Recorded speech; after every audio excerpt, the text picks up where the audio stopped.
free? Yes, not allowed, please. So our moderator this evening is Christa Miller.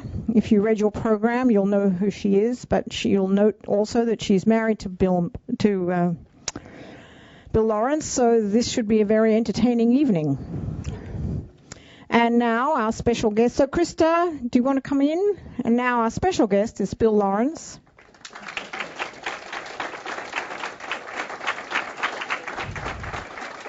And if Scrubs, Spin City, and Cougar Town weren't enough, Bill Lawrence also spent some time writing for one of my very favorite comedians, the one and only Billy Connolly. So that means that on paper, at least, Bill Lawrence must be really, really funny. So please welcome Bill Lawrence. Thank you.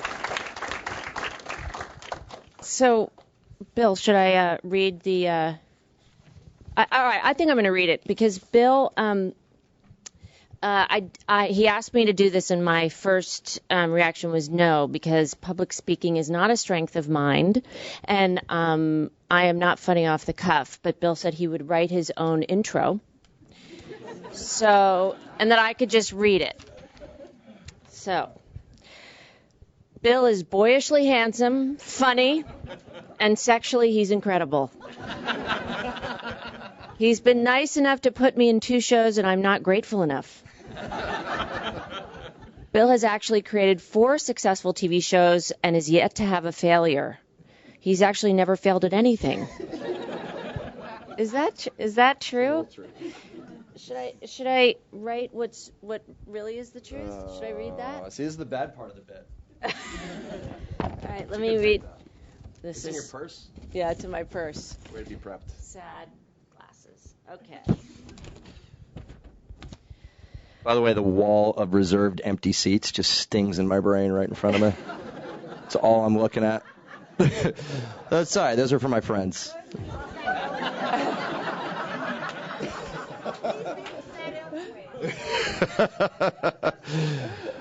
Leave them empty. It's pretty representative of my career right now. Bam. All right, so this is about... Did you write a real introduction? I did. That's unfortunate. This is really about Bill. Bill was fired from pretty much every job he had, Friends, Boy Meets World, The Nanny, until he got lucky and met Gary Goldberg. They created Spin City when Bill was 26. Bill ran it for 3 years, then moved back to L.A. because I would have dumped him otherwise. It was already touch and go because we had just started dating and he had peroxide blonde hair, which is another story. He returned to write Mike Fox's final episode, and Mike won an Emmy for it. He then created Scrubs by stealing his friend JD's life. Then he co-created Clone High by taking credit for Phil Lord and Chris Miller's hard work. Then he co-created something called Nobody's Watching with Neil Goldman and Garrett Donovan, a kind of internet pilot. Out of pure stubbornness, Bill kept it alive for 2 years before it died. We had 2 kids at the time, so it was a really great use of his time. You are great. You're funny when you're not off the cuff. You're funny when it's scripted. This is written. I wrote this out, buddy. Then Bill co-created Cougar Town with Kevin Beagle. And oh, by the way, Bill has failed plenty with countless pilots that stunk. I'm sorry, that's true. And even though he is sexy, funny, and young-looking, he's not nearly as sexy, funny, or young-looking as he thinks he is. So this is my boss, at work only, for the last 10 years, Bill Lawrence. That's very good. It's very weird when you're in a tiny theater and you can see people's faces, and I'm digging the most the Terminator against the back wall wearing the dark shades. I get paranoid and stuff like this. There's a small chance he might try and kill me. All right. All right. How you doing? Come on in. There's empty seats. It's going to be great.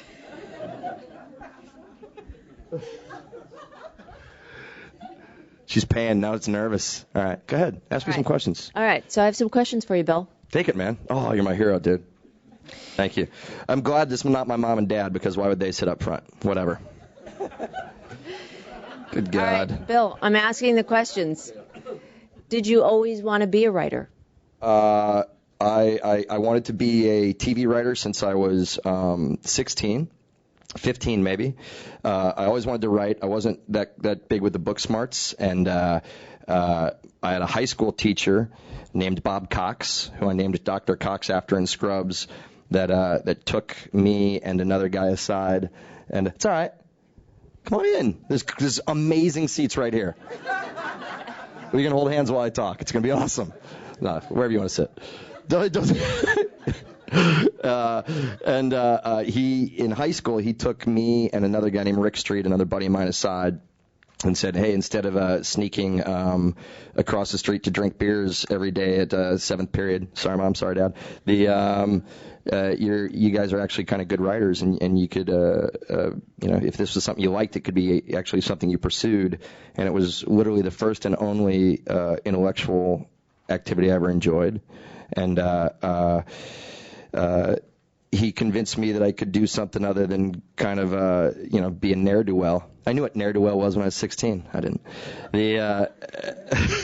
So yeah, I wanted to be a writer the whole time. And when I got out, when I was finishing high school, I was ready. I would have loved to come out to LA and just start being a writer. And my parents, my mommy and daddy, who are here, said that if I came to LA right after high school, that I would have their emotional support.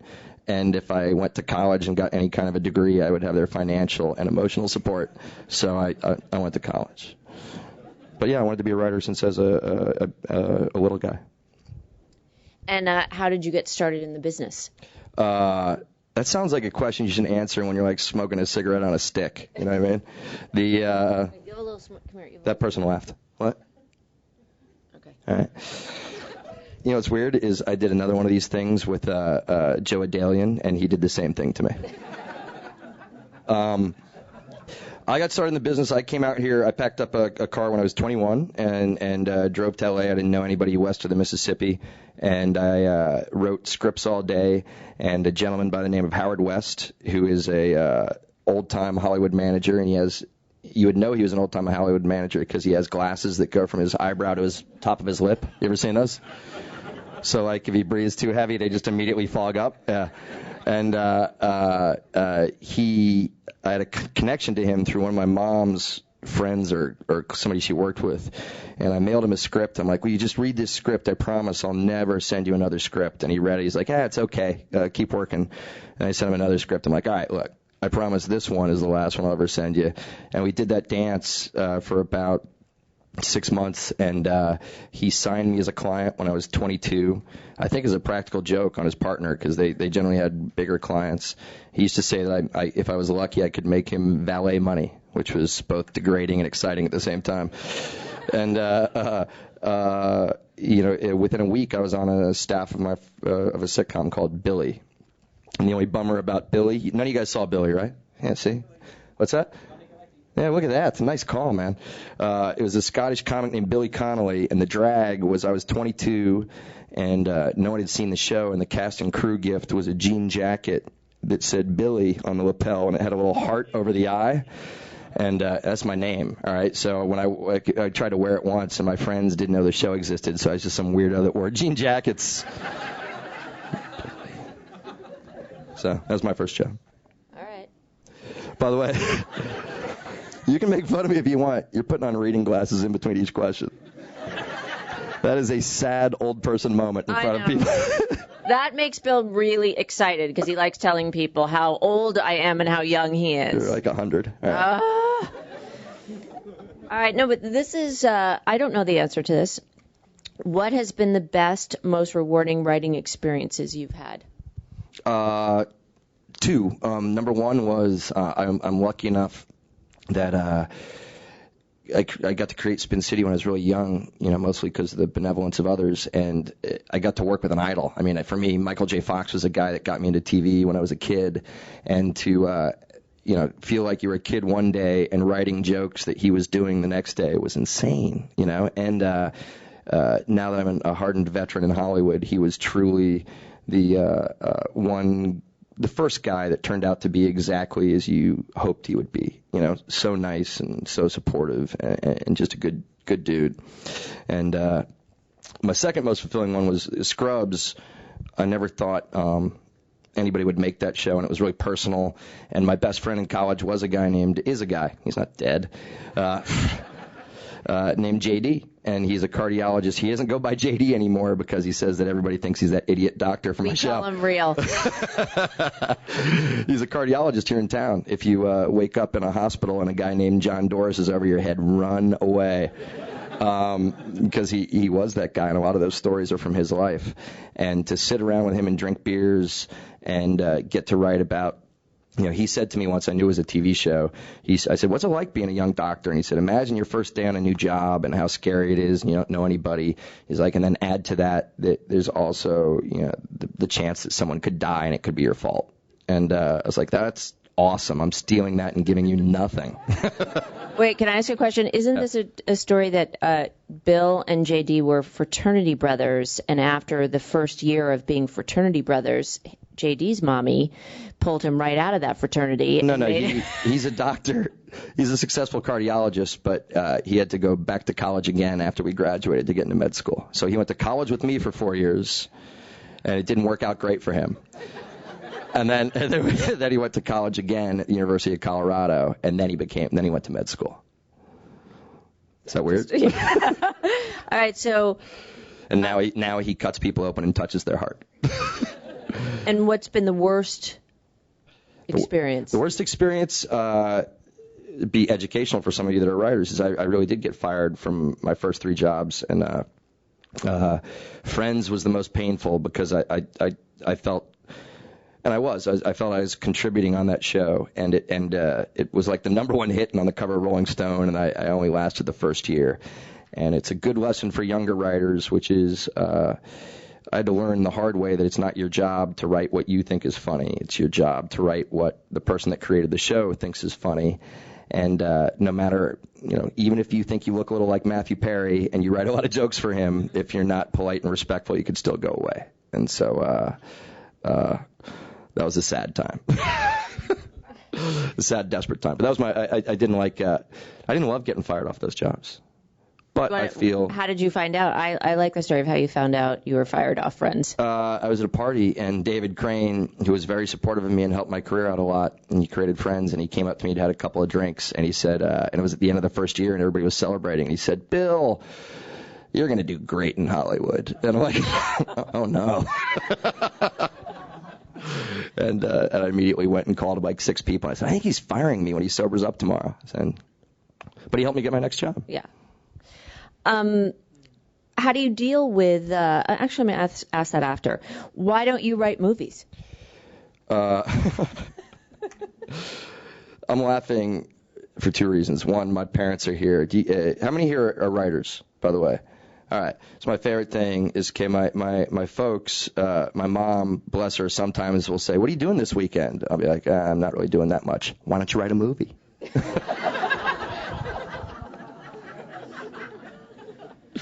I mean, it's only Saturday at noon. You have till Sunday night. Write a film.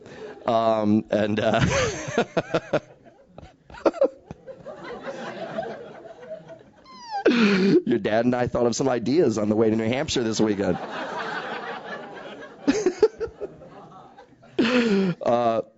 Look, one of the realities, I don't know if people here would want to be TV writers or film writers, but I'll say it, I don't care. I think that there's better, as good if not better writing in television, and I think the reason is, I'm not talking about me, I'll be self-deprecating about me later, but there's so many good writers that I'm impressed by in TV, and the reason they stay is for everybody but a small group. If you write a feature film, you have to embrace the fact that you're working for hire, and you write a script and you hand it to somebody, and hopefully they do a good job with it, and that's the end of your role. If you are a TV writer and you work your way up to a place that you get to create your own show, you get to cast the show, you get to write it, you direct it when you want.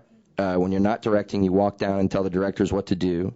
You pick the music, and you have final cut. And then if you do well enough, somebody says, hey, do you want to do a movie? And you go, yeah, what's that going to be like?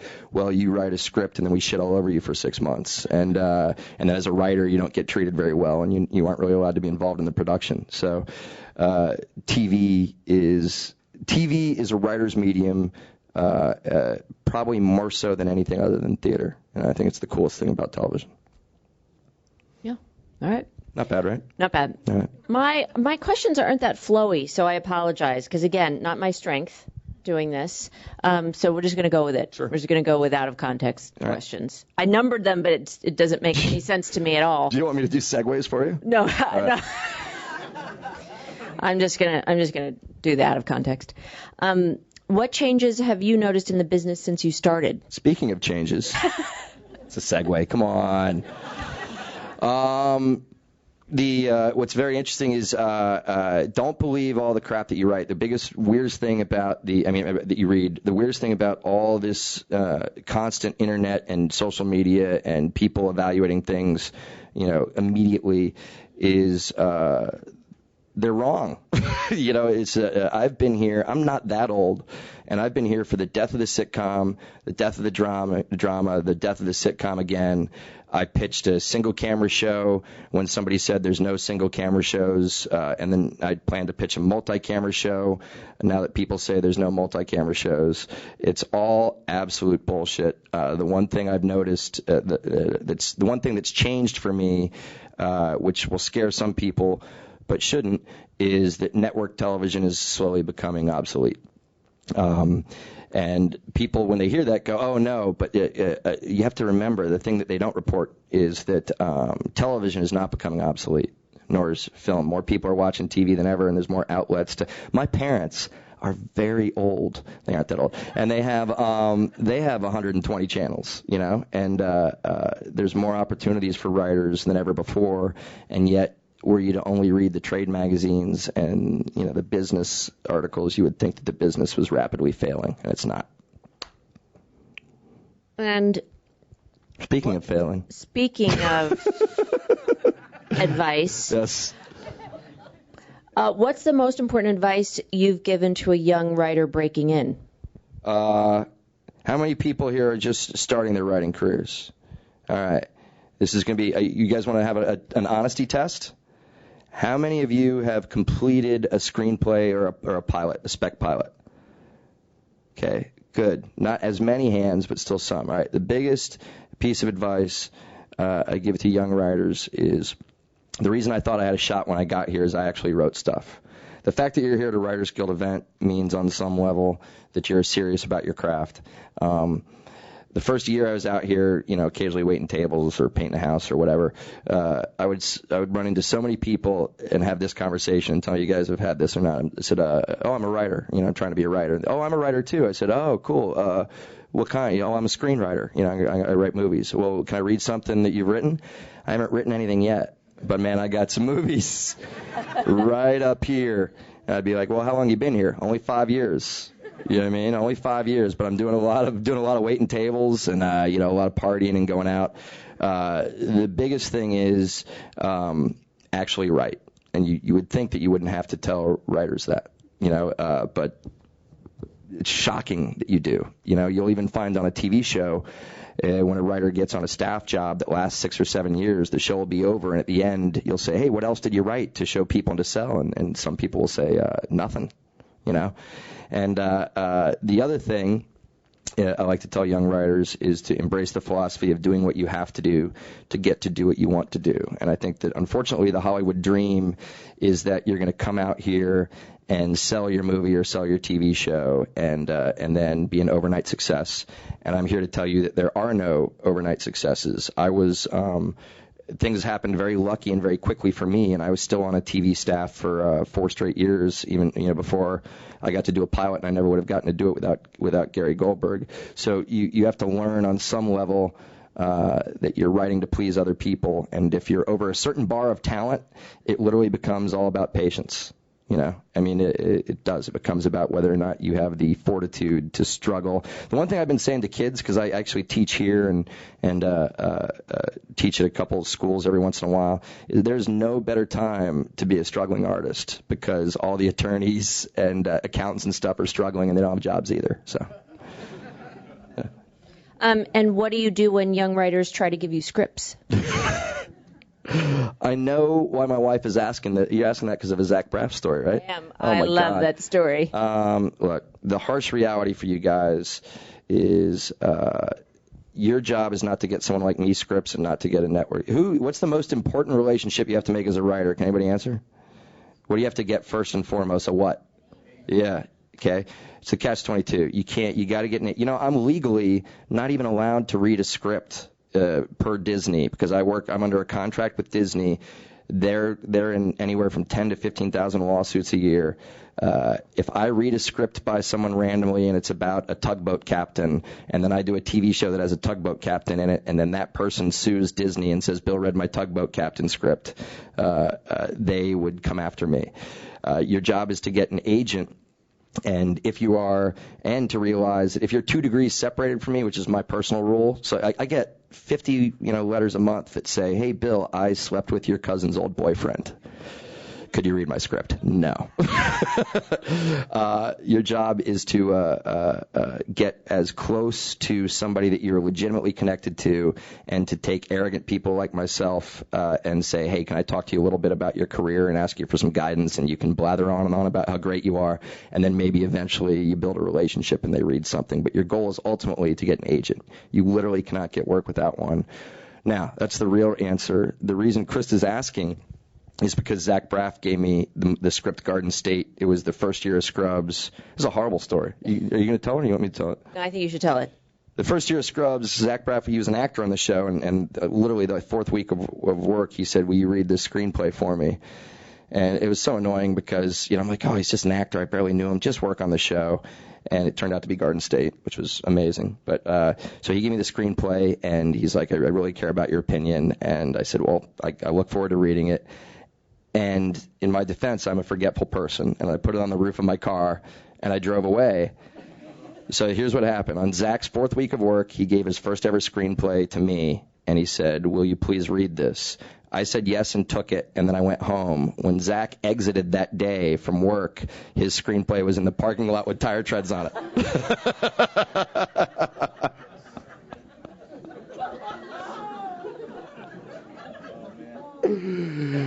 So that's my advice about giving me scripts. He still hates that story. But we all worked on Garden State with him as penance for that. All right, well, I want to ask you, first I have some things to say, but for you to describe an average working day at Cougar Town, but can I tell you what I think it is?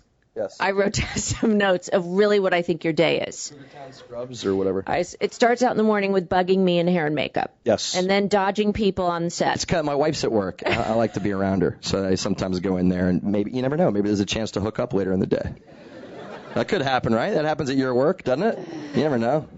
And then a little writing. Yeah. More eating. Yeah. Wasting time thinking of funny title cards. Yeah. Right, above Cougar Town. Coming to my dressing room to bug me. Yeah. Penny can tournament. Dressing room used to be my office, and now miraculously it's my wife's dressing room. That's weird. Penny can tournament. Yeah. A little more writing, and then bugging me and ask me when the food truck is coming. Is that pretty much your day? Writing as an artist. Look, we're all procrastinators, right? All the writers here. I'm gonna take a platform I don't really believe in, which is that you have to waste time to make those ideas form in your head.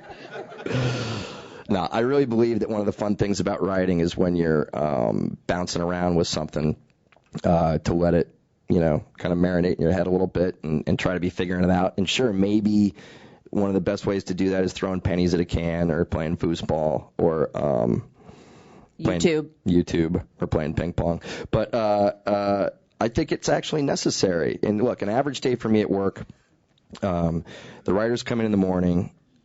We do waste an hour, but one of the things we really try to do, just so you know it's not all jokes, is I say we start telling funny stories, and we try to tell them about our life and our family, because one of the dangers of writing television specifically is you very quickly lose touch with reality if you live in L.A. too long. This is not a real city. It's not a real place of residence for the most part, especially in the entertainment industry. So if we talk about our families enough and weird stories with relatives and weird things with friends and different stuff that happened, a friend of Christa's and mine is over here. Her name's Patty, and this is an example. Okay, it's going to go right onto the show this year. She said that her trainer or somebody said that having a glass of wine at night, red wine is like having a slice of chocolate cake, calorie-wise. Okay, and then one day she was pissed off because she said last night I had. That means last night I had 3 slices of chocolate cake and an actual slice of chocolate cake. And I'm like, that's going to go on a TV show. That's awesome. And one of the cool things about writing television is there is a method to the madness. You sit around and you talk, and we hey, is Kevin Beagle actually here? Yeah, cool. What's up? That guy created Cougar Town with me back there. And Kevin and I, we worked on Scrubs, too, together. And one of the things that we just love doing is if you come up with a joke in the writer's room or something that happened with your family or something that your wife may have said that then her character has to say, those are the moments I think that people really respond to in television because they seem real as opposed to when you see a bunch of talking heads throwing around fake jokes at each other. So average day, we walk in, bullshit for an hour. We usually try to structure or outline a show, and then we divide up into groups and talk through it and try to add jokes and get the writer ready to go off on a draft. And the rest is just filler. Does that make sense? Yeah. What do you need? Do you need anything specifically around you to work? What do you mean by that? Do you like working by yourself, or do you like? I hate working by myself. I'm not good at being alone. TV is a group medium, which is cool. Drama sometimes has a room, but I like bouncing ideas off of other people. I need a group of funny people around me. I find right now. One of the greatest things about television writing for me is that I feel to have a successful TV show, there's so much that's out of your control. It's like winning the lottery. There's so much that is just luck. And so in a lot of ways, to keep doing it, you feel like you're trying to grab at a brass ring that you've already been lucky enough to grab before at no fault of your own. And so now one of the things I find inspiring is young writers like Kevin back there getting to do stuff with them and work with them and hopefully protect them from the evil network system and then gradually and slowly take credit for all their hard work. Do you like to write? I hate writing.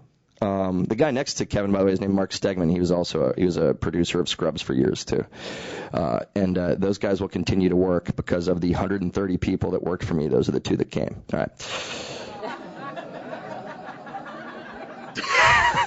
No, I love everybody that works for me. I hate writing. By the way, I'll get in a fight with anybody right now. Is there anybody here that likes writing? Really? You liars. All right. Let me phrase it this way. I hate writing, but I love having written something. Does that make more sense? All right. I think writing is agonizing. Okay. I swear to God, there's nothing worse all right. I'm going to date myself here, but remember when you had to feed paper into a printer and stuff? And well, maybe you still have to do that, so it's not dating myself. But anyways, there's nothing worse than a stack of empty white paper to me. It used to make me just used to make my teeth hurt. When you finish something, it's great, but man, I will do anything I can to stall actually starting. Your writer's assistant feeds the paper into the printer for you. Yeah. I still write on big yellow pads. It's embarrassingly weird, but I'm a bit of a technophobe. But I'm getting there now on Twitter. How many people I gave some people tickets on Twitter today. Hey, there you go. Hey, how you doing? Hey, how you doing? Twitter, it's very cool. I don't know if you guys have heard about it. Yeah, I'm one of the first to get into that. It's going to be big. Wait, you were saying about the writers telling stories about friends and what friends say. See my crazy socks, by the way? I love them. I love your crazy so you guys sock know, guy. my wife decided that I dress like a frat guy from the 80s. So now I'm wearing... I'm wearing... Because why? Because I'm not wearing one thing I picked out. Okay, this is all an outfit that my wife picked out for me, A. And B, so that I could be a little mysterious, and by we I mean she, decided that I'm going to wear crazy socks. He's crazy sock guy. So it's mortifying. All right. They're so hard. So as I was asking. Yeah. So, and you said that you based JD on... Real JD. On Real JD. Yeah.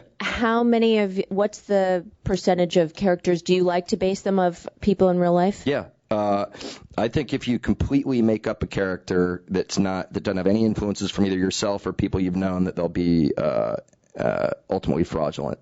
And it doesn't have to be like, you're just picking someone from your life. But man, don't write about characteristics or people that you've never met before, because you're going to be wrong, I think. like Christa, for instance, on the show is playing Christa. Except she's slightly meaner in real life. That's Really? That's a little funny. The biggest twist that we've ever gotten in about that was Randall Winston's my producing partner, and that's also the name of it was very confusing for him identity-wise. You're gonna understand in a second. It's gonna make sense. Randall is a 6'7" head shaved, strikingly attractive gay black man, and Michael Boatman in Spin City was playing Randall. That was Randall. But I also am horrible at naming characters, so the mayor was named Randall Winston. So he was just constantly spinning because he would try to explain to people, no, that guy, the black guy, is me, and that guy's named after me. And and at the time, also, I don't think he was sure he was gay yet, but he had slept with guys before, so he was pretty sure. Sure, right? And I accidentally outed Randall. I said the gay character, the show won a GLAAD award, and I said the gay character is based on my friend Randall Winston. He was in the audience going. I think he was pretty sure he was gay. Well, he knows now.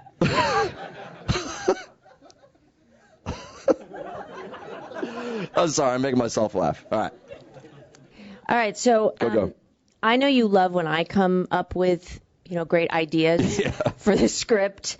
And, There's in their ideas. Yeah, ideas. Right. And mine, admittedly, really only have the legs for a line, out of context. How do you go from idea to a script? Can you take me through that? Yeah, look, I'm a comedy writer, okay? And one of the things that I hope surprises people is that people think that writing jokes is the hard part, and it's not. All writing is about story and about structure. The jokes, believe it or not, on a TV show are easy. They're harder if the show's structured poorly, and if the characters aren't great. But like Scrubs, we would even do the jokes at first. We would, I'm going to see if Steggs and Kevin are shaking their heads no like I'm a liar. But, we knew if we had a story and a good outline and that the stories intertwined at the end and there was some emotional resonance that the show would work. And then we would usually, have an easy time filling in the gags after that. So the hardest part for me is coming up with a story that has a satisfying beginning, middle, and end. And in the world of TV, one that you guys haven't all seen 9,000 times. One of the things that we try to do, we have one rule on all the shows, is if you're going to do a familiar story, you have to do an unfamiliar twist on it. Because one of the ways, tell them how I torture you when we watch sitcoms at home. Oh, it's so annoying. I mean, the worst is when you're watching one that's not good. Yeah. With the kids, and Bill just recites every single line that's coming up. And you do that even for the ones that are good. Well, fine, what's going to happen in the story? He'll say, really random, that person's going to walk in from the first scene. I'm like, no, they're not. That person. That was a pilot we just saw. Yeah. It was the Chelsea Handler pilot or whatever. Yeah. I said, yeah, okay. But you guys, it's a cool thing to do and to examine as writers. Isn't it great when you're surprised by something, like a scene in the movie happens and you're like, no way, or there's a twist even in the TV show that you're like, I did not. I remember I fell in love with Dexter, that show, when it was the end of one of the early seasons, and the guy that played the black sergeant that hated Dexter, you remember that dude, that he died? And I'm like, did this show just kill a regular? I did not see that coming, because I was so used to on TV shows, when somebody goes, we call it schmuck bait. But when you're watching Scrubs, we would always hate it. Like if one of the doctors says, "I'm going to quit," and I'm like, "No, they're not." And you guys are savvy enough as viewers to know they're going to be there next week. So to me, the surprise of writing is the biggest deal. So we would always try to come up with a story, beginning, middle, and end, pair other stories with it. We like to talk about. Especially in TV, if you're doing 3 storylines, if they're thematically similar enough to connect with each other. And I would argue that we spent more time grinding out stories and outlining than we ever did writing. But because you always tell me, because I know people come to you with a lot of ideas of what would be a funny idea for the show, and you say that... Well, not writers. The writers are super funny. You mean random people? No, not the writers. Yeah. People, regular people, or a show that you should do. Regular people that aren't as good as writers. Tiny people. No, you know. But you say, or just ideas for shows for you to do in the future, and you always say it's all about the execution. Well, yeah. Look, the thing that I love about television, and I'm interested. How many of you guys here are hoping to be TV writers? All right, cool. Look, the interesting thing about TV. There's a disconnect right now is I think feature films and some dramas are about the pitch. You know, I got this amazing idea, you know, but television is not. It's about the execution, you know, because ultimately television, whether it be a drama procedural or a comedy, you know, with a dysfunctional workplace family, is going to be a bunch of characters that you get to know and a set format, and it's really about whether or not you can execute it week after week. So to get caught in the thinking that, man, if I come up with this amazing idea, which a lot of pilots, you know, do, and they get sold because of it. You know, remember, I liked My Name Is Earl. Do you remember the pilot when he had to knock things off of his list? How quickly did that go away? I mean, that's a great movie idea, but you guys as viewers, if you enjoyed the show week after week, you didn't really. I would imagine you didn't care that much about his silly list and cared more about the characters and the jokes and the dynamics. So yeah, one of the examples I give is Sarah Chalk thought she had a great idea for a pilot, and it's because she grew up in a house that her parents ran an adoption agency out of the house, and she said she would have different brothers and sisters every year or so, which was kind of interesting.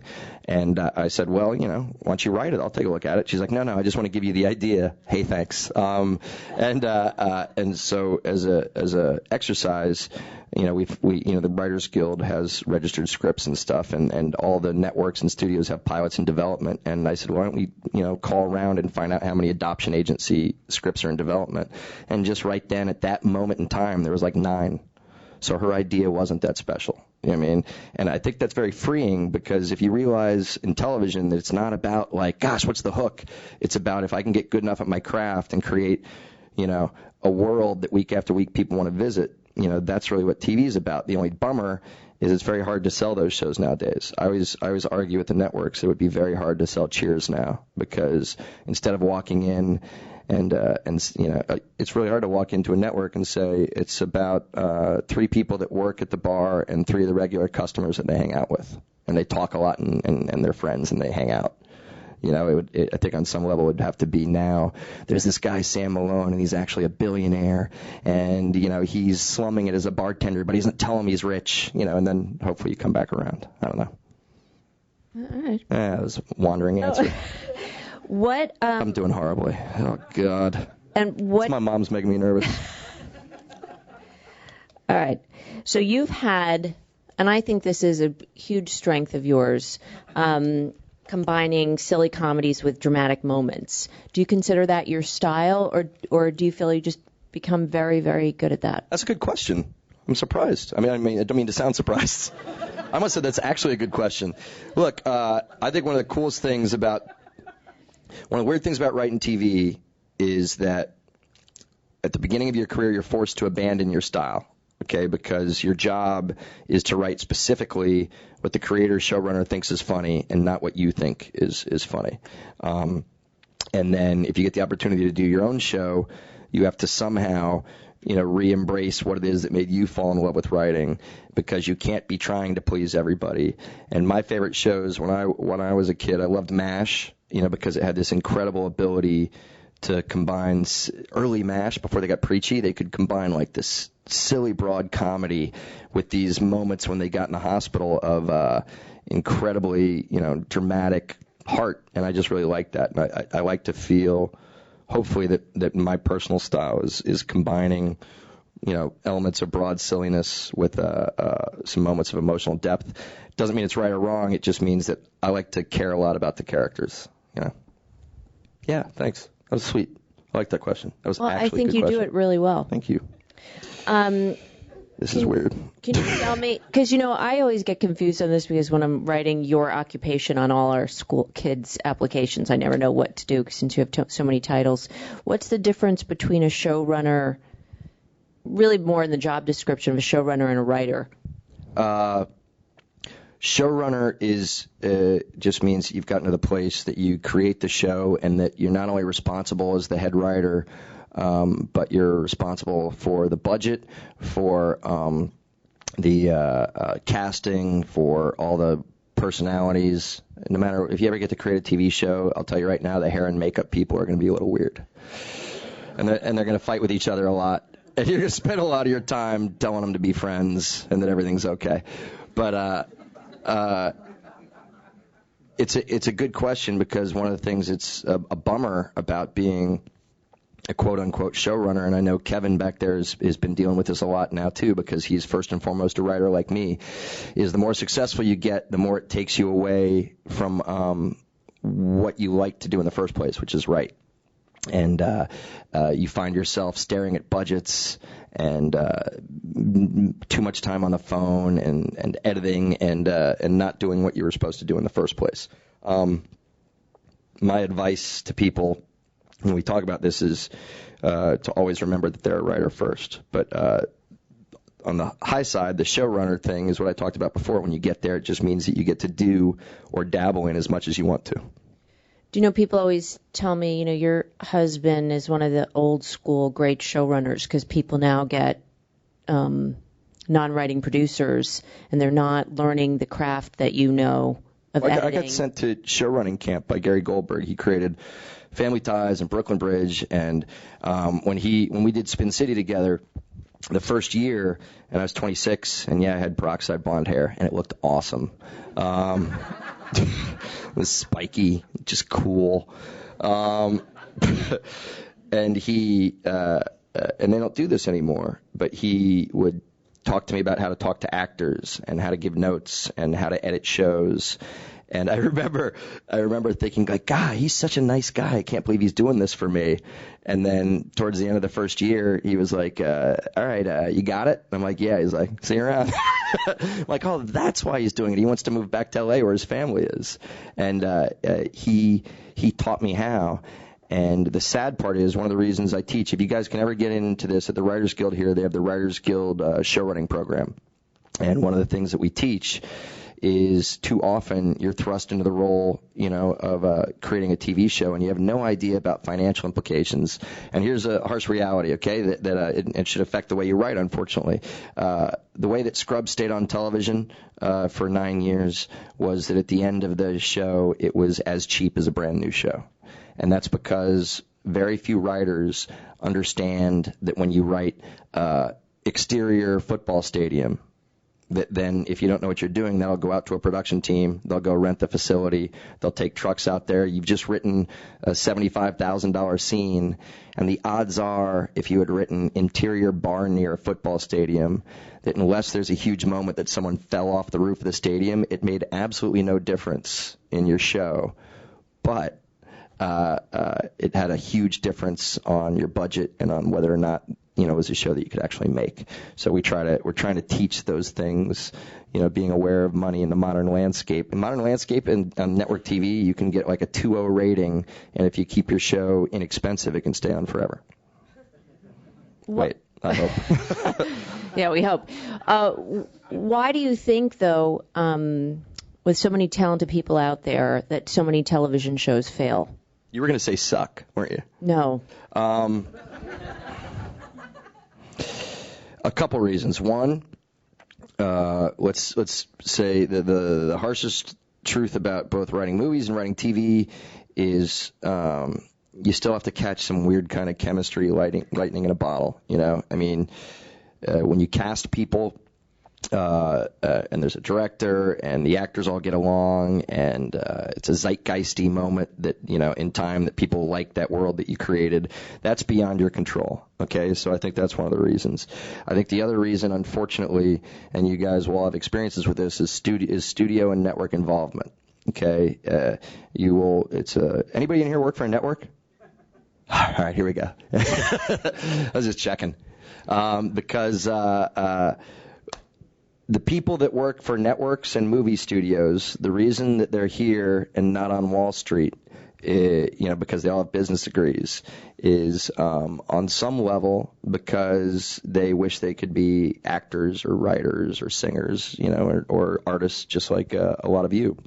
And you can't blame them then for eventually they get to a level where they're told by part of their job description, hey, guess what? You get to tell writers now who've been doing it for 20 years how to write stories and how to tell jokes. I would not be able to fight that temptation were I an executive. My worst moment, and unfortunately, every artist here, if you have success, you will reach a moment in your career, it's a crossroads, where the joke we always tell is when you go in and pitch a show, it could be about a young, married couple, like people married in their 20s, that's very hip and edgy and real, and they still go out drinking, and maybe they still flirt with other people, and it's that dicey young marriage that some of us have seen with our friends. And we always joke that, you come out of that meeting, and they're like, how'd they like the pitch? It's great. I mean, they have 2 cute kids now, and they're both 9 years old, and they talk like adults, and it's great. So, but the point of it is that you will find yourself in these meetings where basically a network head can say, we like that, but we want you to tweak it this way. And you say, well, I don't see it that way. Then they say, well, then we're not interested. And you're going to find yourself in the situation of trying to trick yourself. Okay, I can make the piece of shit show he wants and it'll still be good. Guess what? It won't be good. Okay, A. And B, when it sucks, he's not going to go, hey, everybody, I just want you guys to know that I ruined that.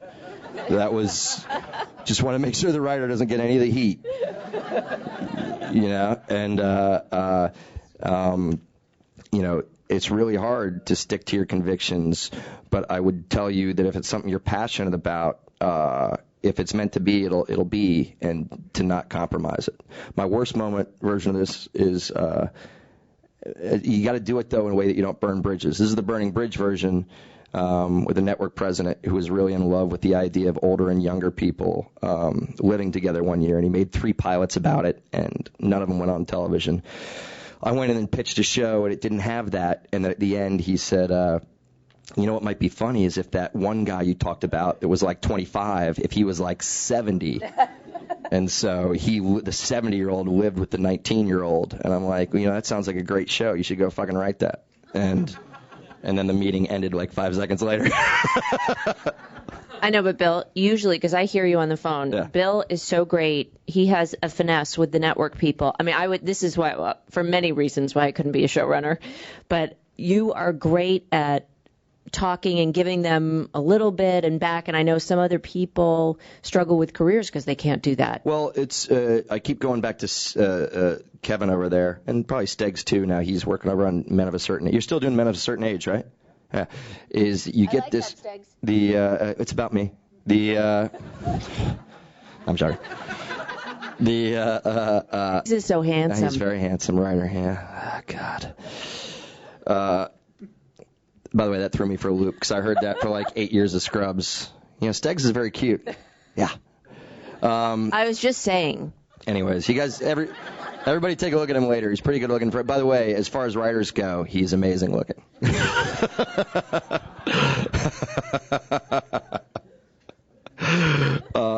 I've lost my train of thought because I was looking at his eyes. How good you are with the network. Look, here's a good piece of advice for writers, which is something that you will find weird about the writing process is it's very personal and individual. And man, don't we hate it when somebody says, like, hey, tell me what you think. Well, I didn't like this part. Hey, screw you. You don't like notes from people.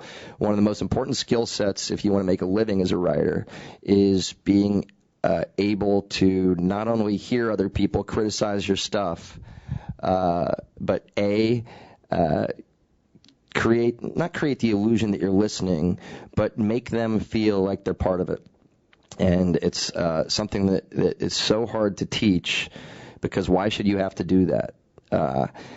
Every show that you love, every movie that you love, at the beginning had a writer that enabled the people who get to give you the money to make it, enabled them to feel like they had something at stake, like the plane crash was their idea in Lost, or and it's incredibly valuable and easy. And I got over my anger about it when I realized that these people all generally are doing this because they love TV and movies. and they just want to be a part of it. And if you open that door and let them, your career is going to go a lot further. And if you can dig through the bullshit, excuse me, I'm swearing too much? It's only twice. All right, sometimes it'll be valuable. The best note I ever got is by a network executive named Jeff Ingold, and it was because he didn't pitch a solution. You know, I hate it when I personally hate it when someone goes, hey, you know what you should do in that scene instead? And I'm like, no, because I've only worked on this for 6 months, and you just had a sip of your beer and fixed it. Let's hear it. But Jeff said, hey, I know at the act break of this script you want me to give a crap about these two characters, but I don't give a crap. And by the way, he's a nice guy. He wanted to be part of the project. He was working really hard on it. That has merit. You know what I mean? That's somebody that you respect and talk to, who suddenly says it didn't affect him the way you wanted to. And once you open the doors to that and realize it's an inclusive industry writing, it shouldn't be, you know what I mean? But it really is, and it goes that way for everybody. People that are writing books, you know, they're changing them after they hand in their first draft due to the editors in the publishing company. And you have to embrace that early on to draw your lines on how you're going to include someone in the process and at the same time not compromise your vision. Oh, it's a good answer. Not bad, right? I sounded smart on that one. Now, in terms of Not that smart.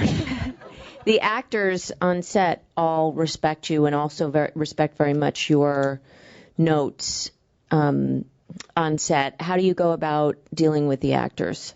You have to decide early on what your style is as a writer, because I think this is one of your questions. Is look, there's no right or wrong, but there are some writers that are married to their words. That was another question of mine. Oh, all right, so you're nailing it. Yeah, get him. All right, so look, some people, rightly so, write a screenplay. Aaron Sorkin, famous for, if you say, by the way, I was going, and she also came over. You know, I was going to the store and she also came with me. He's like, no, read the script again. It says I was going to the store and she came too. You could say who cares? What's the difference? He's an artist that way, that he really, really cares word for word to hear it the way that he hears in his head. I have a different philosophy, and mine is TV specifically, that people like feeling like those people are friends and people that you could hang out with. And the best compliment you could ever get for a TV show, you guys are writers and you're in LA, so you know the truth, but how often have you heard like questions of like, hey, Matt Perry, do you guys just think up the lines yourself? You know, and on Friends, and that is the greatest compliment I think a writer can get, because it means that those people are so natural delivering text that people assume it's not scripted. And to accomplish that, I believe that the actors, for a TV show to be successful, the actors have to generally take ownership of the characters away from the writer. And what that means to me, as long as they don't ruin the intention or hurt a joke, which you can say it's going to be funnier if you end on this word, or it's going to be funnier if you say it like this. If they put it into their own words so it sounds more natural, or they bend it here and there so it comes out of their mouth like the way they would talk to somebody else, it seems more real. You know, and also once you foster that collaborative spirit, you can get in a situation like on Scrubs. This guy named Neil Flynn, who played the janitor, he's on the middle now. He's probably one of the best improv guys in the U.S. And Steggs will back me up, and Kevin, we used to occasionally, he was so funny, we'd occasionally write, not as much as we'd say, but we'd occasionally just write, in the scripts, janitor, Neil says something funny. And the best thing about that is that then those jokes would be amazing because he knew he had an opportunity to participate. And like a week later after the show was on, someone would go, hey, I loved that joke that the janitor said when he said this. And I just go, hey, thanks. I wrote Neil says something funny right there, so I think I really nailed it. Well, I'm getting the sign that we're going to take questions, but I have two things to say. One, we should talk more, because I have even more questions for you, because I love you. But I just wanted to end with... You said you were getting Twitter questions. You got to ask a quick Twitter question. You ask one. Ask a quick one. I'll answer it. Because you said you were getting them on your Twitter feed. I know, so many Twitter questions. One guy asked, do you keep hiring me because I'm pretty, or you think I'm talented, or because you like having a second income in the house?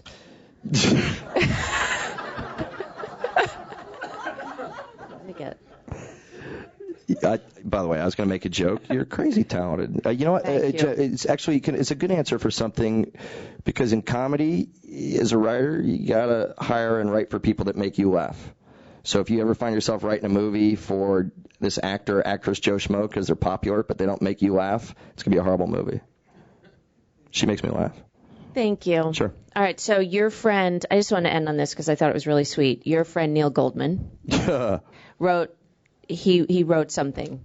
Neil worked on Scrubs with us, and he runs Community now.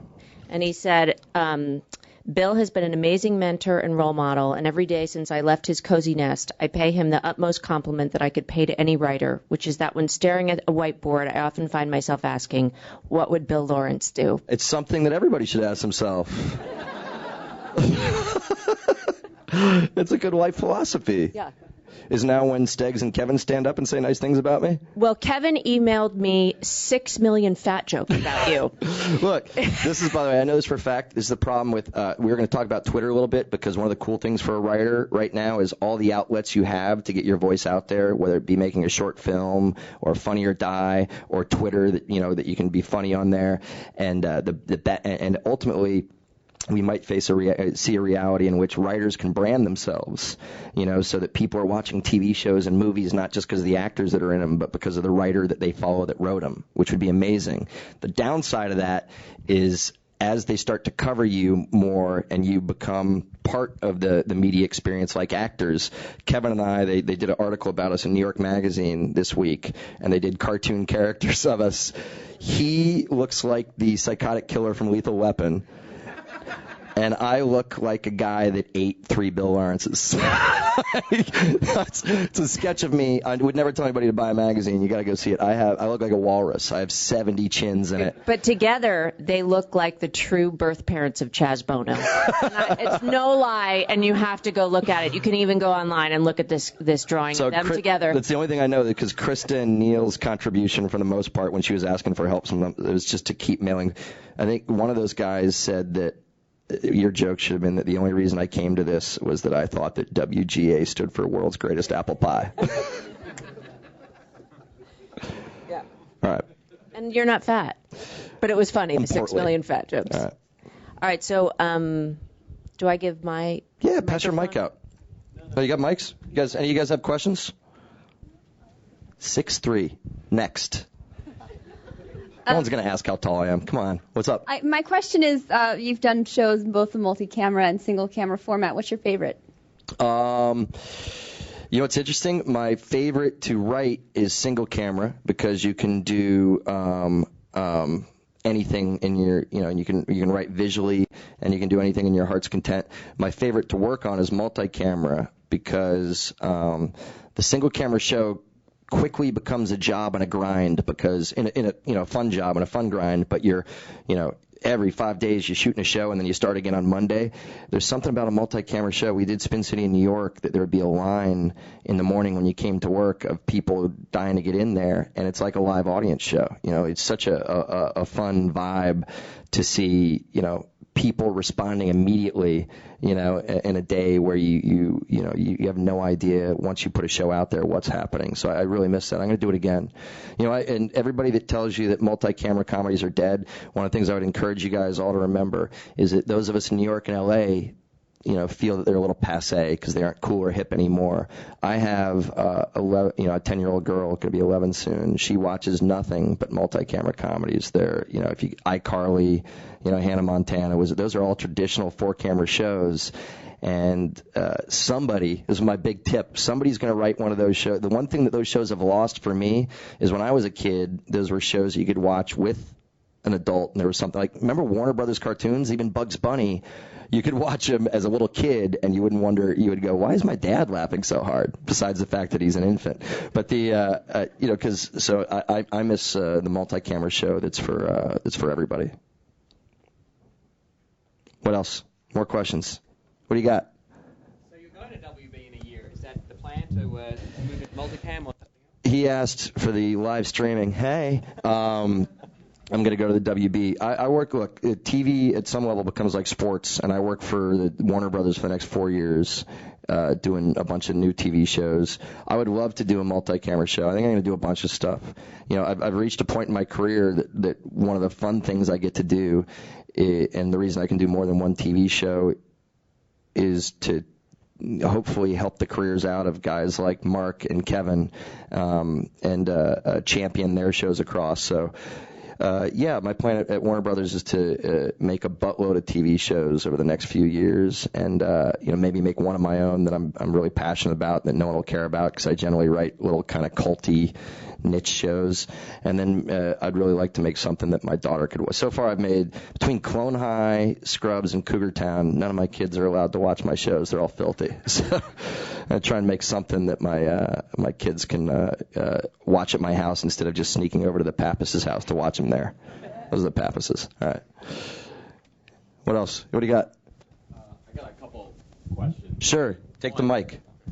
Well, you've mostly done network programming versus cable. Yet obviously you're a fan. We're all a fan of the shows, and there seems to be a trend with networks to try and make more shows now like cable, edgier. What are your thoughts on that? And do you see yourself maybe doing an HBO Showtime type show? I would kill to do a cable show. You do less episodes, you get higher production value, and you don't have to draw as big an audience. I always loved the network business because there's something about the challenge of making a show that has mass appeal that you're still proud of. You know, there's a very interesting thing writing network TV, and I know where you guys fall down or what shows you like, but like I love 30 Rock, okay? I love it. Nobody watches it. Okay, it's the people that watch it are in this room and in New and in New York. You know what I mean?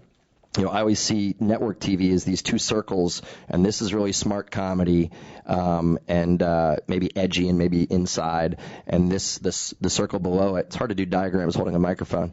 The circle below it is maybe kind of universal comedy and stuff that has middle America appeal, and that anybody, I don't think somebody that's waking up in Ohio is getting all the references on 30 Rock and all the inside jokes.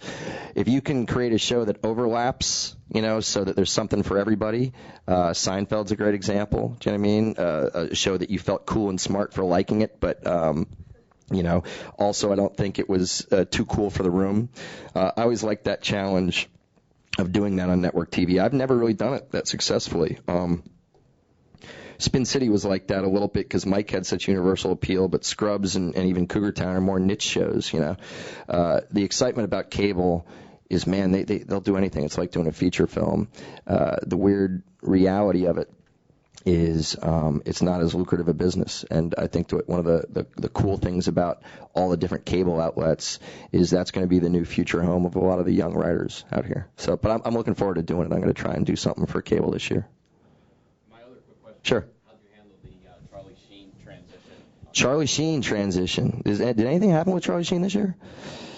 All right.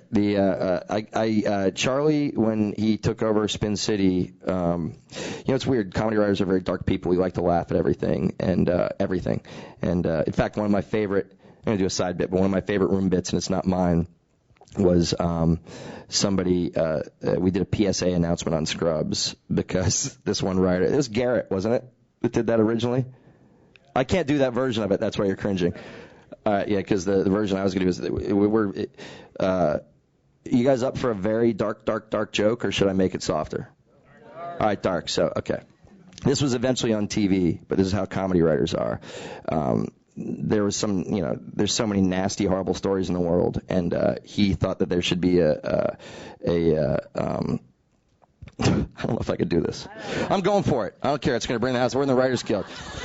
He thought they should do this public service announcement, okay? And this became a Scrubs joke, only a little softer, which was, hey, you come home from work after a long day, you have a couple of beers, you watch a little TV, maybe you fuck one of your kids, you go out with your wife, have a glass of wine, look out at the grass, everything's good, right? Wrong. Don't fuck your kids. And That's horrible. It's literally the world's worst public service announcement. Right? The more you know. And it goes, bong, bong, bong. And we did it on Scrubs is don't smother your kids, because there's some called Munchausen's that you could smother your kids and kill them. The point of that was Charlie Sheen is one of the only things I found myself not able to laugh at, because when he took over Spin City, he was a kind young man and had just gotten out of rehab and was so grateful for a second chance and was so nice to everybody that as a guy that knew him a little bit, this is a bad thing. It's a psychotic break and something bad's going down. So. Well, he was great on the show. Oh, thank you, man. I'm going to go out to Hollywood and tell them. What do you got? Sure. This may be personal or not personal, but with all the relationships that are in entertainment that break down, how do you guys manage to keep yours going? And it seems like you really like each other, genuinely. How do you work together, you see each other at home, you see each other at work. Like, how do you guys manage to keep it so successful being in this industry when so many people cannot? Well, I'll say our life really isn't in the industry. We don't have a lot of Hollywood friends. We don't live in Hollywood, and so our life is not at all part of the business. And secondly, at work, I really actually don't see Bill hardly at all, only when he comes to set to give us notes. If I wasn't at work, and our kids get to come to work as well, if I wasn't at work, I'd never see Bill when the season starts. I mean, now it's a bad time because it's hiatus, and so Bill bugs me all day and says, "What are you doing? Who are you emailing me? Who are you calling?" It's like 9 in the morning. You want to play Scrabble? I really don't want to play Scrabble at 9:15. I'm going to give you props. One of the things my wife does that I think makes our marriage great is she lets me. I'm the boss at work. She's very deferential to me, and I always tell my friends that I'm literally the only husband in America that gets to tell his wife what to say and what to wear at work. I can, if I wanted to, like if now I can't say anything, but at work, if I didn't like that, I'm like, too black. And she, to her credit, would actually nod and go change. I'd pay for it later, but at work. But even like the other actors will say, "Can I change this line? Can I do that?" And I know that it really, even though Bill's good about it, it bugs the shit out of him. So I don't. So I am the one that will say my lines and say the script as written. And because I also have that trust with Bill that if it doesn't work and if it's not funny, I know that if I commit to it and it doesn't work, Bill does not have an ego about that and will say, that wasn't funny. You don't have to do it. But I think I'm the one out of everyone that never says anything to you. But I torture Christa. You guys do this to your spouse, loved ones, friends. My wife will occasionally venture in and go. You ask me. First I'll ask. I'll go, "Do you think this joke's funny?" Which means I'm not sure if it's funny. And she'll go, "Actually, I don't." And then I'll say, "You're wrong." Okay, I'll tell you why you're wrong. Everybody thinks it's funny. You're an idiot for not thinking it's funny. Kevin thinks it's funny, and then Christa will eventually go, "Hey, Kevin, sorry about that joke I didn't think was funny." And Kevin will go, "I don't know what you're talking about." And then I change it a day later and begrudgingly admit that it wasn't funny. That's our relationship. Anything else? Yeah, what do you got? I have two. Sure. Okay.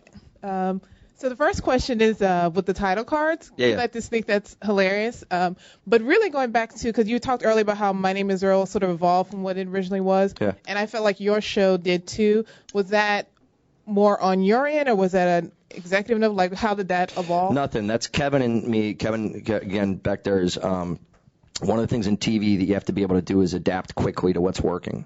Okay? And here's a bad inside story that will make me look bad if it gets out. Cougar Town is something that's known as a room bit. Room bit is when you work at work, and you're just bullshitting and joking around with each other, and it makes you laugh. And we were working on Scrubs, and I said, you know what the sad part is about network television? I could take Courtney Cox, because they asked if I wanted to do a show with Courtney Cox. I said I could take Courtney Cox and go to Steve McPherson, the president of ABC at the time, and say it's a show about her getting divorced, and she goes back out and starts fucking younger guys, and it's called Cougar Town. And in between scenes, a big cougar claw will go, wow, and rip the screen down. And we were joking around about it. And after a couple of weeks, I'm like, I really could sell that show.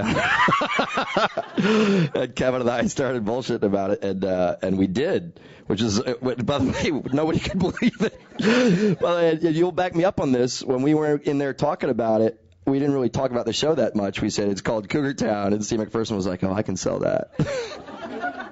And then we quickly realized this is the cheesiest title in the world. What are we doing? And we thought, in our defense, we thought it was going to be a campy show, you know, like Megan Mullally from Will and Grace chasing after younger guys. And really quickly, we realized that, A, we didn't like watching Courtney do that. You know, I just find her too much of an accessible kind of sweetheart, and we didn't want to see it. And B, we had a great ensemble that really liked being around each other. And Kevin and I and the staff decided that after about 5 episodes that this was going to be a show. They all lived in a cul-de-sac. That this was going to be a show about adult friendship. And I'm an older guy now, and one of the things I talked about is, you know, we all talked about is literally all I do is go home and drink wine and and talk to my friends. And so we decided to make the TV show literally a show about how people while away the time, you know. And I think it was Kevin or someone else very smartly said, this is a cool show. If you look at it, every character would be incredibly lonely if it weren't for the others, you know, because there's a former career woman that feels burdened by a kid, a divorced 40-year-old, a loser guy who lives on a boat, a bartender who got divorced by the love of his life, and they all kind of cling to each other, you know, a 18-year-old boy that seems like a 40-year-old, so he doesn't have any friends his age, and they all kind of cling to each other, and that became the show. The downside was it already had a title, and so there's a small window. It doesn't make any sense. There's a small window to change the title. We couldn't think of anything good, and Kevin and I just decided we're going to mock it every week, just continue to be full of self-hatred. So I created a show called Cougar Town. That's embarrassing. I always, by the way, just so you know, because he doesn't have a microphone, it was Kevin's title, and he really fought for it. All right. And then my second question is, I really love Christa's voice on this show and Scrubs, because I love that she's no holds barred and says what she wants. Yeah. And so I'm just curious. I love that too. She's like, I love that she's, you know, she has parts of me in the sense of saying what she wants to say, but I sometimes have to be nicer. Yeah. I say it in my head. But she says it for me, so I'm like, yeah. Oh, so she's your voice? I'm scared for your friends and your future spouse if you don't have one right now. I don't say. I say. Oh, I know what you're saying, because that's why I like playing that character, because I can't say those things in real life. Yeah, I can't say it in real life, but she says it, so then that makes me happy. But I'm curious, though, about coming up with that voice and writing. Me too. Look, I think every comedy look, I'll say 2 things. One, my wife is a snarky, funny lady, and she says things under her breath all the time that kills me.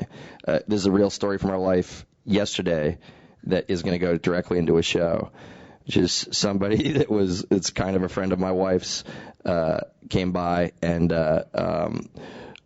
lost her. There's a big, you know, spinning stuff out in front of our house, you know, a lot of commotion.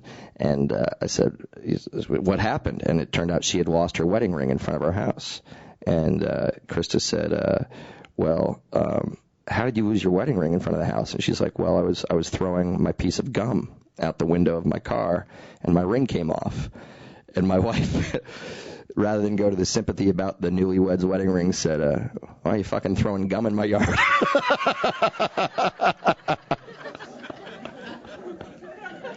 Who throws chewing gum out the window? I feel maybe you deserve to lose your ring.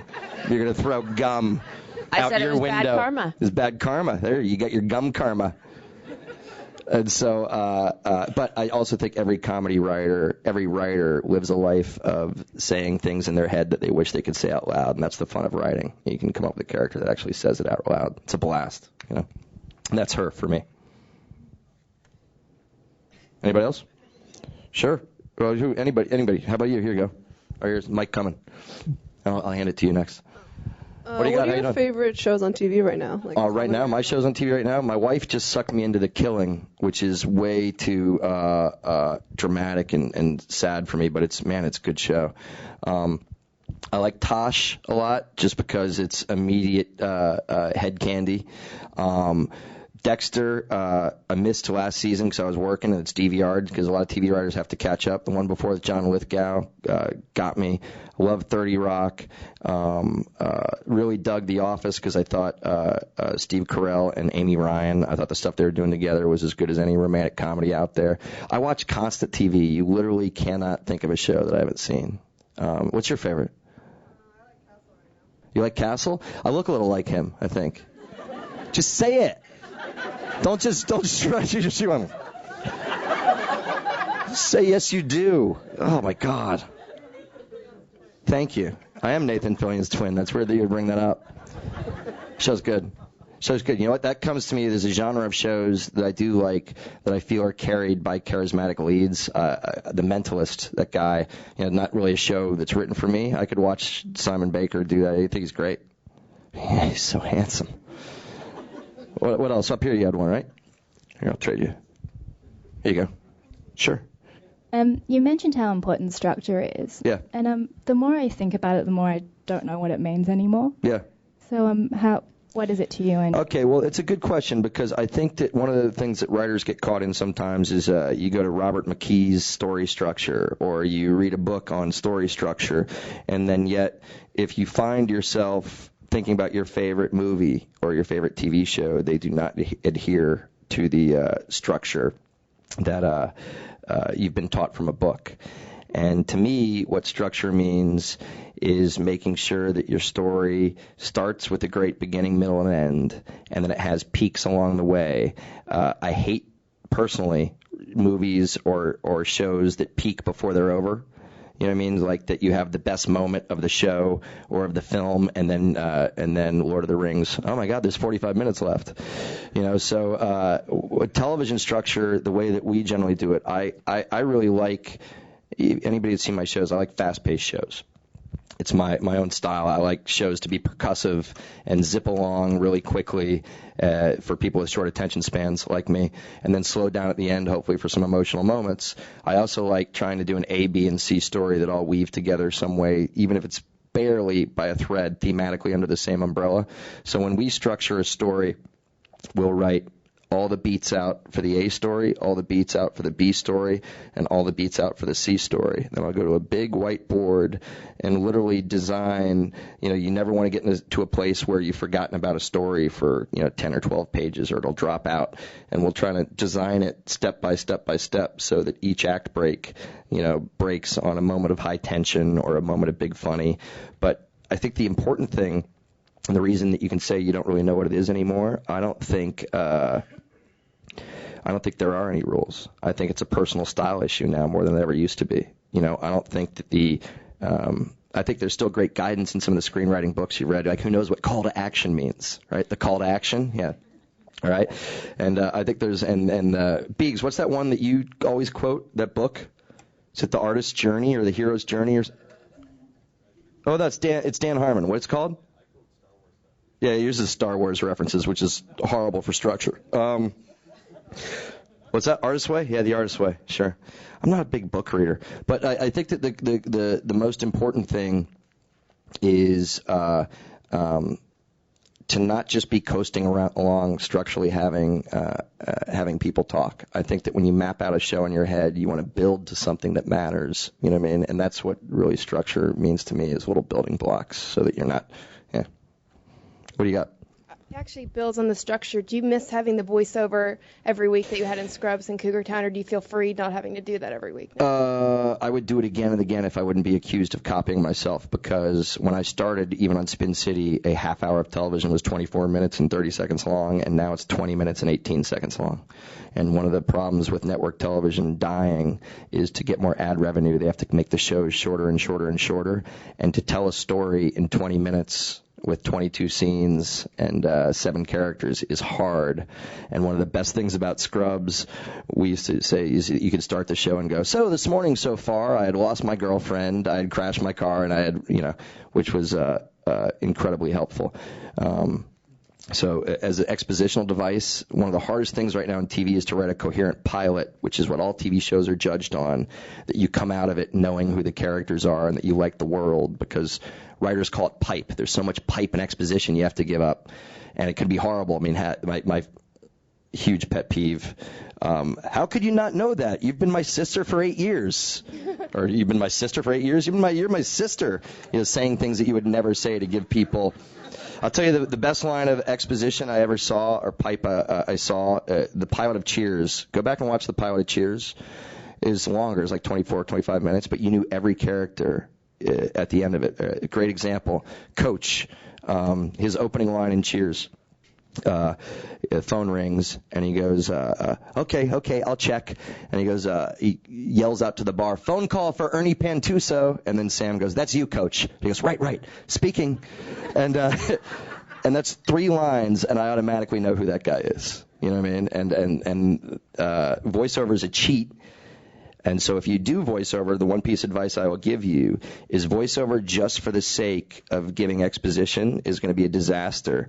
One of the smart things that everybody helped me with on Scrubs is the writers, it wasn't just me, came up with the idea that JD's voiceover would be specific to his goofy sensibilities, and odd, and an odd way of talking and an odd fantasy life. The one thing that we always cracked each other up with is that if you play an indie song and shoot a beautiful montage, those voiceovers at the end sounded like they were about something. But when we wrote them on the board, they were literally like, at the end of the day, things happen. And then those things that happen make other things happen. Some people get sad, some people get happy, and then everybody's okay. So it was not, it's a cheat, but it's a great cheat. More often than not, when you see voiceover now, it's because somebody's turned in a 30-minute pilot that has to be 20 minutes, so they cut a third of it out and add voiceover. Yeah, what do you got back there? I'll take this for Hello. stereo. Here you go. If you want it back. Okay, go ahead. So in the past couple of years, what would you say is the most well-written TV show and the worst? The worst? How dare you? God, the most well-written. What do you think I think the most well-written is? You should answer that too. You love Dexter. I do love Dexter.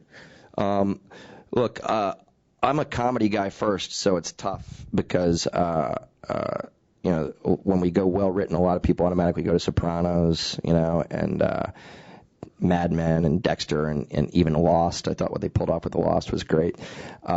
As a guy that works in Hollywood, I found myself just absolutely giddy with the 30 Rock when it first started. I felt like it was a show written specifically for me. And even more so than Arrested Development, which I loved, and it's a comedy writer show, there was really nothing for me personally as a guy that likes, digging into characters, nobody to care about, and somehow, but I loved it. But somehow 30 Rock, I actually care about Liz Lemon, and every time Alec Baldwin opens his mouth, it just makes me, the guy just absolutely kills me. I think it's super, super sharp. I think the British version of The Office, it sounds pretentious to say it, but is a show that without the cheat of having a hospital or having a war like MASH or Scrubs still managed to somehow combine comedy and heart, and how much I cared about Ricky Gervais's character, and that was very odd. The worst written show. Look, there's too many to say, to me, any show that you watch that you could take a joke from one character and put it in the mouth of another character and no one could tell the difference and it wouldn't matter, those shows generally suck. And the one thing that I never talk down to the audience, because I think there's a reason. Yeah, there's exceptions that prove the rule, but there's a reason that most really crappy shows go away. Sure, what do you got, man? It's coming. This is cool. You're the 10th question. You get to keep that mic. Yes. That's what I was hoping for. That's, sure. That's the only reason I raised my hand. When I was in college in New York, Clone High started, and loved the show, like to the point where the lines became catchphrases in everyday life. We would walk around talking like JFK. And so I was wondering if you would ever think about bringing it back. All right. I was goofing around with that with a buddy of mine, Tim Hobart, who wrote on the shit, because there's this line that we used to love called you gotta warm up to these warm-ups. Remember that?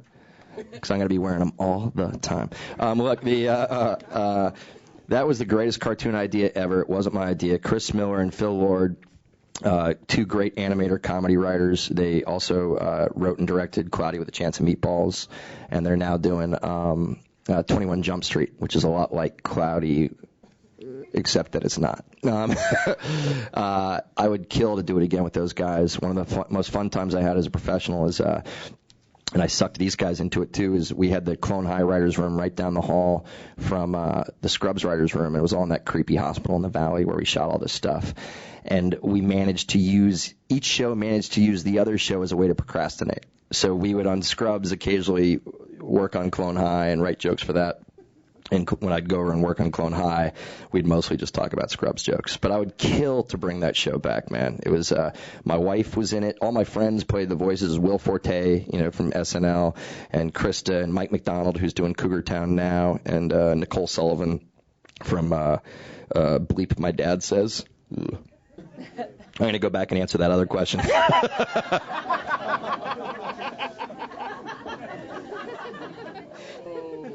But I would kill too. But those guys are too busy, man. I can't. It's harder for me to take advantage of them when they get too successful. But maybe sometime. We always talk about it. What do you got?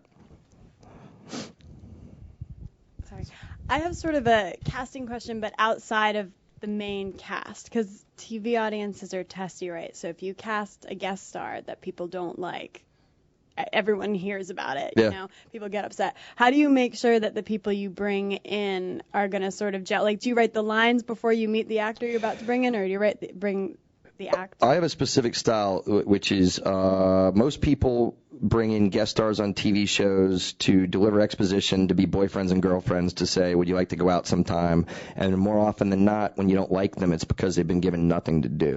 Right. And the trailblazer of this is The Simpsons.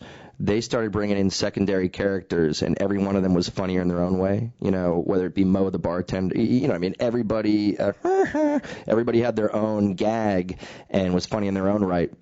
So I became obsessed as to whether or not you could do that in comedy. And so generally on Scrubs, all the secondary characters, whether it be Ted the attorney, or the janitor who wasn't a regular at first, or Christa playing Jordan, I thought they were funny in their own right. We're trying to do it on Cougar Town too. The second thing I do is I don't know anybody in Hollywood. I really don't. So I generally work with the same 30 people over and over and over. And Barry Bostwick was on Cougar Town last week. He was on Scrubs. He was the mayor in Spin City. And it's not just because they're my friends. It's partially because one of the coolest things about success in this town is that you can help your friends and work with them. It's also because when you've worked with somebody, you hopefully know their voice and know how to make them funny. So when it's a big part, we generally try to use people that we know how to write for them and how to make them funny, because there's no bigger disaster than bringing someone in that you all know to be talented and that you all like, and then you don't deliver for them. So, sure. I'll repeat it for you if you want. Going from a writer to a showrunner, what's the most difficult part of managing your writer's room, and what's the most fun? The hardest part of managing your writer's room is realizing that you can't just be one of the gang anymore, And an example that I learned the hard way on Spin City, and I didn't know how to run a writer's room at all, and I only hired people that were younger than I was so they wouldn't realize I was just trying to fake it, is somebody made an off-color remark, definitely a sexist joke, and I laughed at it. Okay, it was a funny joke, but because I was the showrunner, by laughing, I had just given everybody permission to be horrific for the next week. You know what I mean? Because it's as if I just said, hey, instead of just being a guy that could laugh at that joke, it was like I said, hey, it's okay to make jokes like these, and to realize that you suddenly have to be the teacher, or at least the voice of reason, is horrifying. Scrubs, I would always have to pretend that I don't like blue jokes and blue comedy, and I do the same thing on Cougar Town sometimes, and I secretly half the time want to take the people outside and continue joking with them and go, it would be really funny, so I think that responsibility that comes with setting a tone, and I think that the other thing that's scary is you immediately feel like how hard you work is going to have a direct consequence for 110 people that work for you, and that's a huge step from just writing jokes. And you go from thinking, man, it's hysterical that someone would pay me to sit around and write stuff, to going, man, if I don't write this stuff, that grip over there who has 3 kids isn't going to have a gig next year. It's a nightmare, But luckily, it's one of the reasons we've worked with the same people. Some of the people that work on Cougar Town have worked with me for 15 plus years on 3 different shows. So I've lucked out. What was the other question? Did I miss one? I got emotional for a second. I asked. You can't tell because that's as emotional as I get. I just better. asked what was the most difficult, and then what's the most fun part of that? The most fun part of show running is the ability to hire and take chances on your friends. The ability to actually put something out there to the world that you like, even if nobody else might find it funny. To actually go, I think this is funny, so I'm going to see what happens. But just to speak in general, there's no more fun job in the world than getting paid to write for a living. Anyone that you guys meet, especially those of you starting out, that is a paid writer that complains about their lot in life, you have my ability to kick him in the face and say, Bill Lawrence told me to do this. I have to. He told me to kick you in the face because you're getting paid to write jokes and you're complaining about how hard it is. Afterwards, Mark and Kevin said they'd stay around for an hour and a half and talk to you guys if you want. I get to hang out with guys like that and women like that all day that I would choose to sit in a room with anyways. It's super fun. Sure, what do you got, sir? As a comedy writer and as a script runner, show runner, do you get pressure from lobbyist groups or anything to put particular episodes in there, higher cause, like green energy or? Yeah. How do you handle it? It's your personal belief. We get look. There's two biggest answers to that question are, one, network TV specifically. There are so many taboo topics that if you even approached being not PC, people descend upon you.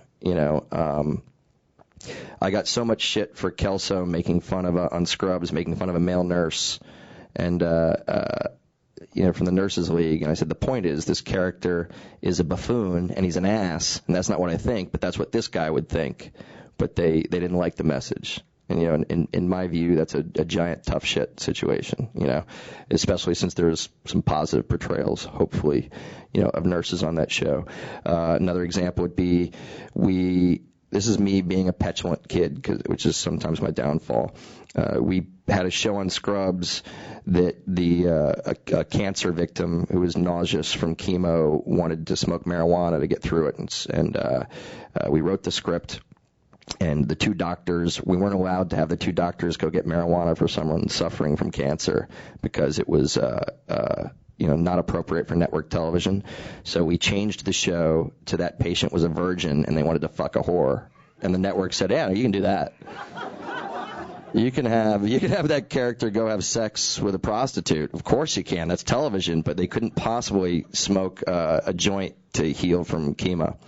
And the other side is it's hard to weave messages into entertainment, but if you have the opportunity on Scrubs, we had the opportunity to make people at least occasionally aware of some different conditions, and we did some stuff for the American Red Cross and did some stuff about medicine. But it's really hard to preach out there when you entertain. But if there's any way to try, I always love to give it a shot. Sure.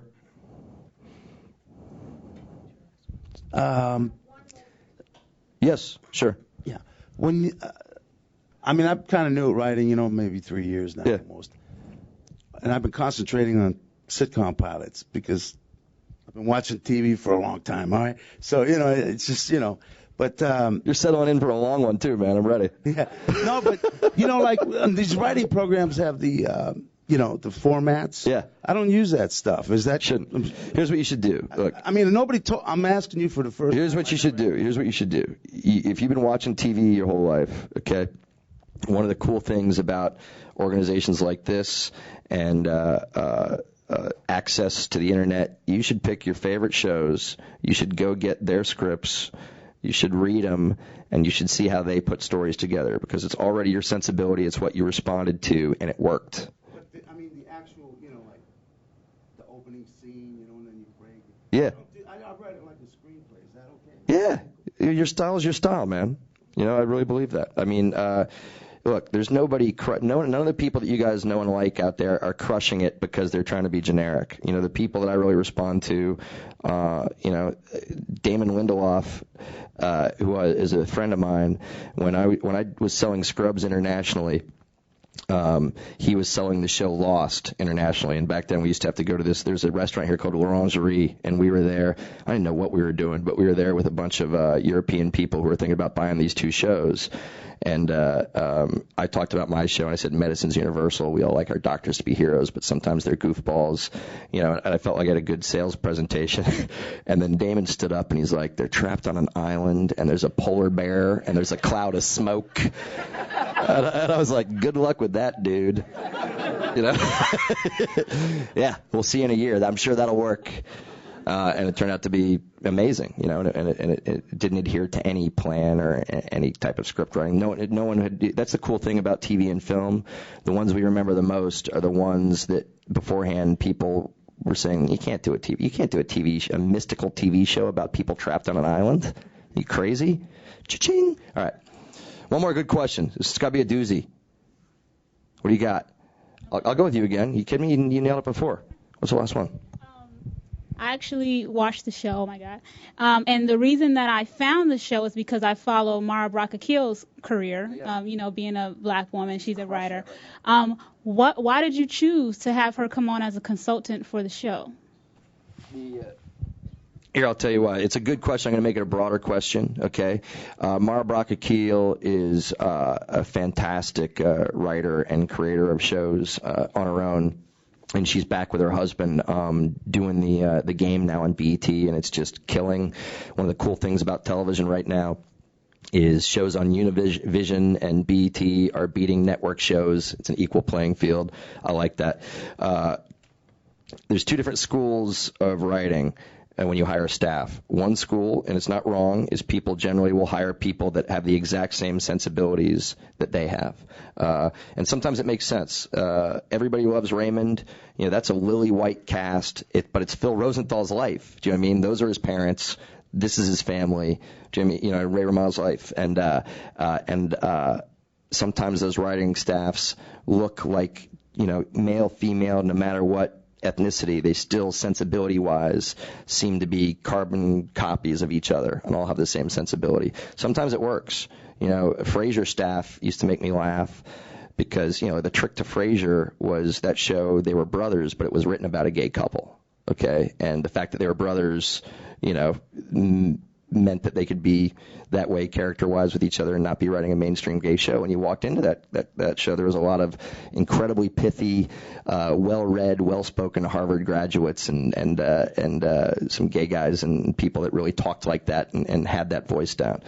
But I'm from a different school. I like doing kind of, you know, like Scrubs, to have me and a bunch of waspy, red-cheeked white guys sitting around writing that show would have been disingenuous to life in a hospital. And so, you know, Scrubs, if you went in the writing staff, it was a giant melting pot. You know, there's girls from India. There was one of our favorite writers is a Mormon writer on that show, and that show was Crude, and her name's Deb Fordham. She's super talented, and when we would get Crude in that show, she used to pull her hat down and say she was going to her happy place.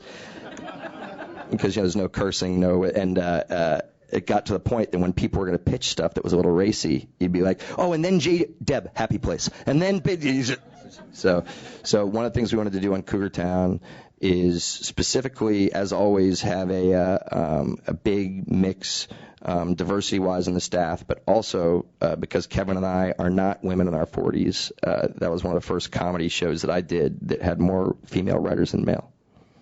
And I would venture a guess that one of the only comedy shows, you know, because it's still a male-dominated industry, that had more women than men on it. That's what attracted me to it. It was just hilarious. The words that were coming out of their mouth, I just thought, that would not really come out of her mouth, and I think that's why it made it funny, if that makes sense. I'll take it. Are you kidding me? I think that's it. Guys, thank you all for coming out tonight. That's very cool.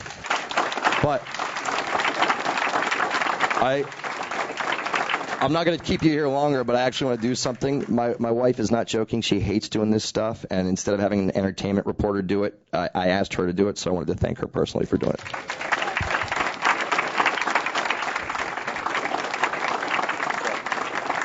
That was fun. Thanks, guys.